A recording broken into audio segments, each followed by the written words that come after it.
Dozens of firefighters rushed to the scene of a huge grass fire north of Crete. Good evening, everyone, and thank you for joining us. An explosive grass fire this afternoon. 9 different fire crews responded to the blaze, which took hours to put out. Yosef Nasser was on the scene earlier today. It's a story you'll only see on 8. Yosef.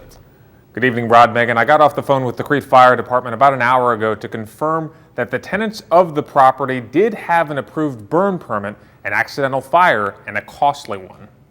Raging flames, dozens of cars destroyed, some of them exploding.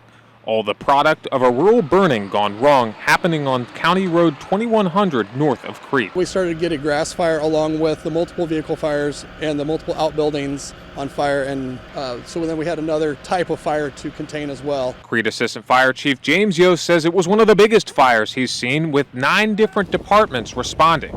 Nobody was injured in the fire. The tenants of the house were asked to evacuate. The home was saved. Right now, with the extremely dry temperatures or conditions we have, and today being a warm day, probably was not a great day to be burning. Yost says the tenants of the property did indeed have a burn permit. In the city of Crete, we allow recreational fires that are in a small fire pit with sawn lumber and a graded covering.